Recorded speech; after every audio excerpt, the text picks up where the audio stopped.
Muitas vezes as pessoas me perguntam assim, Ricardo, por que você gosta tanto do termo prosperidade? E realmente, né, nos últimos tempos eu tenho falado muito sobre esse assunto, escrevo sobre ele, nas Pílulas do Evangelho eu falo sobre ele, nos nossos projetos eu falo sobre ele, porque, gente, prosperar é um verbo que a gente tem que aprender a conjugar no dia a dia. Muitas pessoas vivem vidas difíceis, complicadas, desafiadoras, porque infelizmente ainda não aprenderam como prosperar. Ainda não entenderam que a prosperidade é um direito que todos nós temos e ela precisa ser construída de dentro para fora, entende? Infelizmente, muita gente ainda espera que o resultado venha, que alguém traga, né, frutos, coloque na tua porta, traga dinheiro para você, um bom emprego para você, bons investimentos para você, traga o marido dos sonhos, a esposa dos sonhos, traga a vida dos sonhos. E muitas vezes você não é o ser humano dos sonhos. Fica difícil, né? Como é que a gente colhe no terreno que não plantou? Então, gente, prosperidade é algo extraordinário. Por exemplo, muitas vezes as pessoas ficam se perguntando, né? Por que será que tem algumas pessoas que conseguem prosperar e a maioria não? Não é?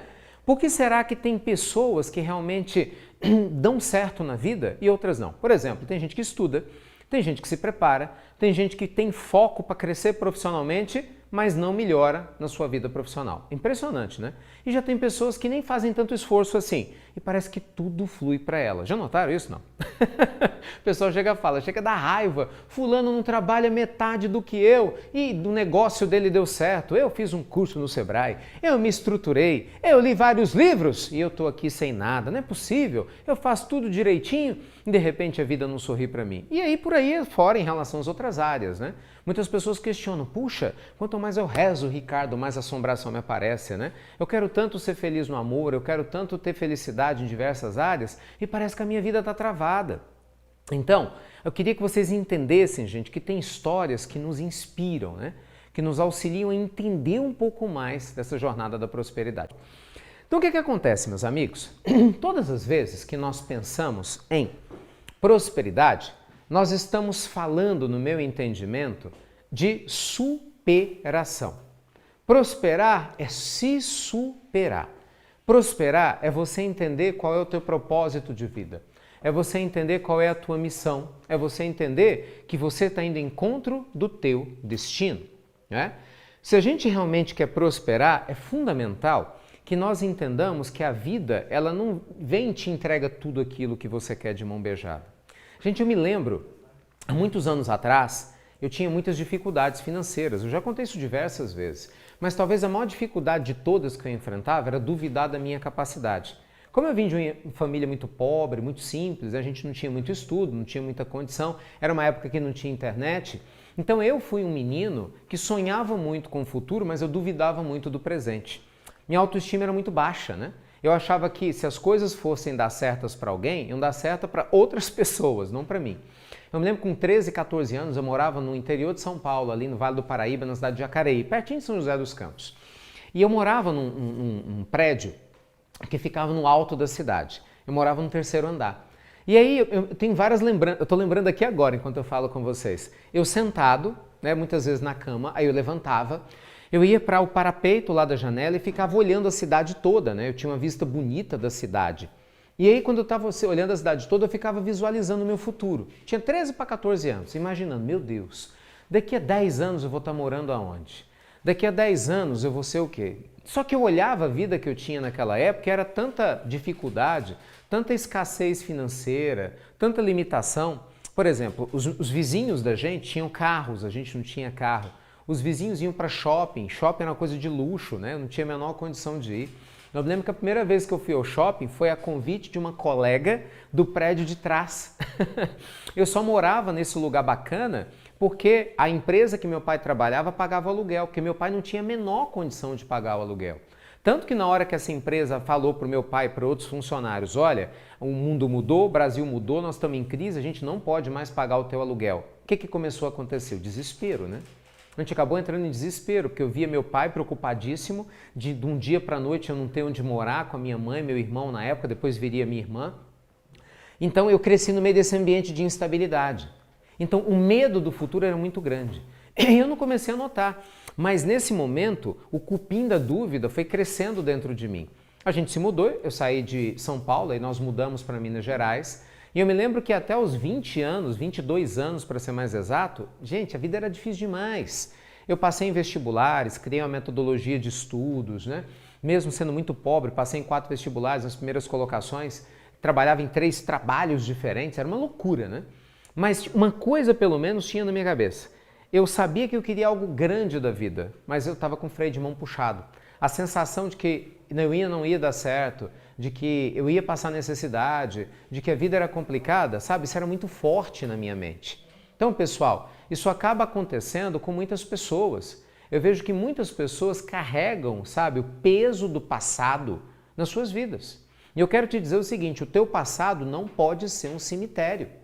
Você entende isso? Seu passado é uma biblioteca em que você mergulha nele para aprender o que você precisa, mas você tem que voltar para o presente, que a biblioteca é assim, né?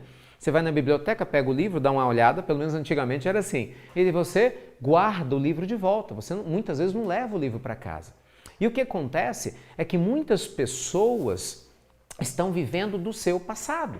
Gente, não rola viver do passado, não é? Quem vive de passado é museu, e se você não tomar cuidado, você perde as melhores oportunidades da tua vida quando exatamente você não está aproveitando a tua vida no momento presente.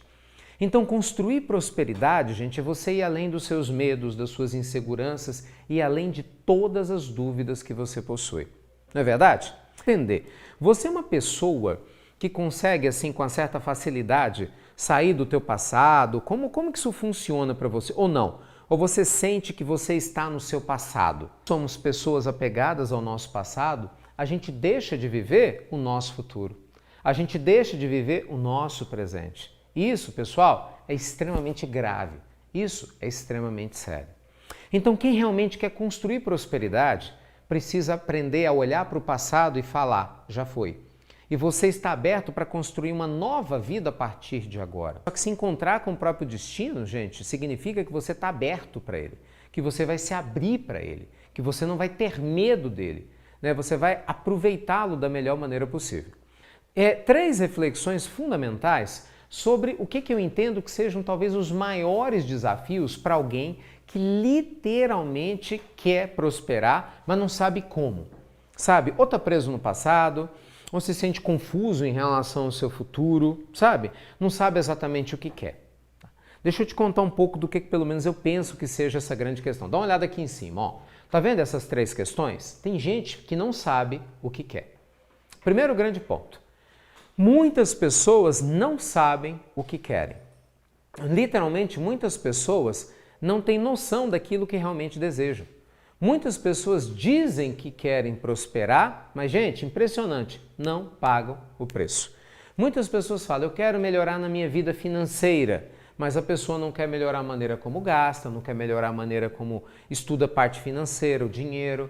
A pessoa não quer entender de investimentos, mas ela quer melhorar na vida financeira. Mas como que você faz isso, não é? Como é que você come lá, gente, omelete sem quebrar os ovos? Muitas pessoas querem melhorar na saúde, né? Mas como é que você vai melhorar na saúde? Ah, eu tenho preguiça, eu não gosto de exercício físico. Ah, não, mas eu gosto de comer minhas besteiras. Ah, mas eu gosto mesmo de viver dessa forma. Cara, mas você está exagerando num monte de coisas. Ah, não, mas eu quero melhorar a saúde, mas eu não quero abrir mão de nada do que eu faço. Mas gente, como que você vai melhorar na saúde? Não é? Aí muita gente fala assim, não, eu quero melhorar nos meus relacionamentos. Aí a pessoa, poxa, ela quer melhorar nos relacionamentos, mas ela não quer abrir mão, ela não quer ceder, ela não quer dizer não, ela não quer perdoar. Você está entendendo? Ela não quer abandonar muitas vezes o que ficou para trás. Ela quer ser o mesmo ser humano, mas quer que a vida seja diferente. Gente, não rola. Você entende? Não flui bem. Então, quem quer construir uma nova vida aqui fora precisa primeiro moldar um novo ser humano aqui dentro. Eu sei que muita gente prefere fórmulas mágicas, né? Muita gente não está afim de escutar essa coisa. As pessoas querem forma de bolo. Eu sempre, todo mundo me pergunta, Ricardo, como eu faço para ganhar mais dinheiro? Qual é o melhor investimento? Como a galera me conhece do coach financeiro, é muito comum isso, né? A gente recebe muitas perguntas, mesmo no nosso trabalho social, no nosso trabalho espiritual, de pessoas que querem fórmulas mágicas. Meus amigos, não existem fórmulas mágicas. Existe processo de construção, é um processo de trabalho intenso. Mas uma coisa é certa, se você tem um projeto para desenvolver a tua felicidade, se você tem um projeto de felicidade, se você se compromete com o teu projeto de felicidade, se você se compromete a pagar o preço para ser a pessoa que você quer, se você se compromete a pagar o preço para você alcançar os objetivos que você deseja, é impressionante o que a vida é capaz de fazer por você. Entende? Isso absolutamente muda tudo. Eu conheço um caso de um rapaz que, assim, foi fantástico, né? Quando eu dava aulas, isso muitos anos atrás, lá com meus 20 anos, como eu comentei com vocês, tinha alguns trabalhos diferentes, né? Um deles eu dava aula particular de primeiro e segundo graus. E aí, na época, eu atendi, né, um rapaz, quase senhor, com mais de 40 anos, na oportunidade. Ele queria voltar a estudar. Ele tinha quase 20 anos sem estudar, ele tinha viajado para os Estados Unidos, tinha voltado, e na época ele ia fazer o supletivo, né? Era o que tinha de mais atual. E aí a proposta dele era trabalhar lá com o projeto dele de suplência. Então ele mal sabia se ele ia dar conta de fazer a quinta série, a sexta, a sétima, se ele ia conseguir realmente se estruturar em todo esse processo. Bem, moral da história, né? No meio desse caminho. A gente começou a estudar junto, ele não só terminou a quinta série, como ele terminou a sexta, a sétima, a oitava. Ele se entusiasmou tanto que ele terminou na época, né, o ensino médio, chamava-se o ensino médio. Depois ele passou na faculdade e ele fez tudo isso em 7 meses e meio. Você consegue entender isso? 7 meses e meio. Exatamente isso que você escutou. Ele saiu da quinta série, que era onde ele tinha parado, e ele foi para a universidade em 7 meses e meio. Então, gente, o que acontece? Quando você tem um sonho e você cria uma estrutura para isso acontecer, é incrível os resultados ocorrendo. O Mark Zuckerberg, ele era só um adolescente que tinha acabado de entrar na faculdade, lá nos Estados Unidos, e de repente ele queria criar um sistema de comunicação entre os alunos da própria faculdade, para que eles se comunicassem entre si. Gente, ele nunca imaginou que o sistema dele ia virar uma das maiores empresas do mundo, chamada Facebook. Só isso, o Facebook é só dono do WhatsApp, é só dono do Instagram, o Facebook é só uma das 5 empresas mais valiosas do mundo. E foi criado por um menino, literalmente um menino, ele tinha 20 e poucos anos, ainda tinha espinha no rosto. Você está entendendo? Não existem limites para os nossos sonhos. A história do Roberto Marinho, quando ele fundou as organizações Globo, esse homem tinha mais de 65 anos. Né? Muitos falavam, você é louco, né? Imagina só, você está com 65 anos. Ainda mais na época dele, gente, 65 anos a pessoa está se preparando para morrer, né? Porque a expectativa de vida era essa. Né? Lembra-se que a ideia de se aposentar aos 60 anos estava enraizada na mente do povo? Então ele não só funda as organizações Globo, como se torna um dos 5 maiores impérios de comunicação do mundo antes da sua morte. Então ele mostrou que não importa a idade, importa a atitude que você faz. O Zuckerberg mostrou que não importa a idade, você pode ser jovem, um simples estudante e de repente mudar a história. Você está entendendo? E gente, histórias inspiradoras a gente tem em todos os lugares. Alexander Fleming, poucas pessoas conhecem a história do Alexander Fleming, né? O Fleming, gente, foi um médico escocês que na época, estudando, né, no Hospital Santa Maria, lá em Londres, ele se tornou um pesquisador. Ele estava observando como que o bolor, né, o fungo, se espalhava de maneira enorme pela cultura, né, que ele ali localizava. Na época, as pessoas morriam demais por causa de tuberculose, por uma série de enfermidades causadas por bactérias. E um dia ele tinha saído para almoçar e simplesmente, acidentalmente, ele deixa, entende? Esse bolor se tornar um contato com aquelas bactérias. E de repente acontece um milagre, né? De uma hora para outra, a cultura de bactérias começa a diminuir. E o fungo lá, o Penicillium notatum, se tornava o grande agente transformador do processo. A penicilina nasceu do nome do fungo que combatia a bactéria. Então muitas pessoas falavam, o Fleming, ele descobriu por sorte. Sim, gente, mas só ganha na loteria quem joga o cartão.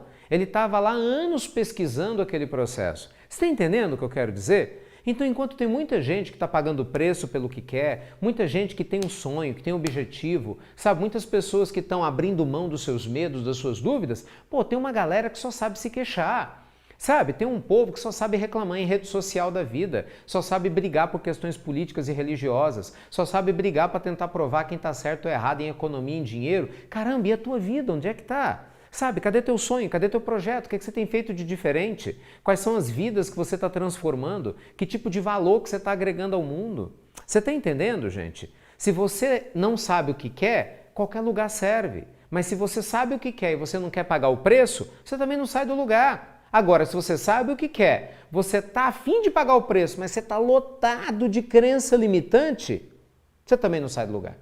Sabe?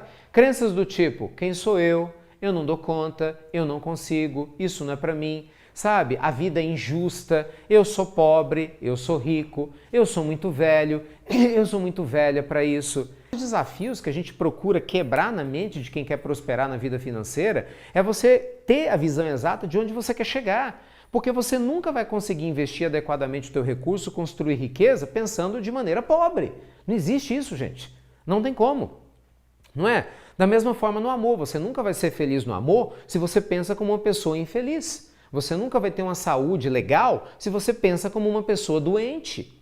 Então, presta atenção no tipo de vida que você está programando no teu GPS interno.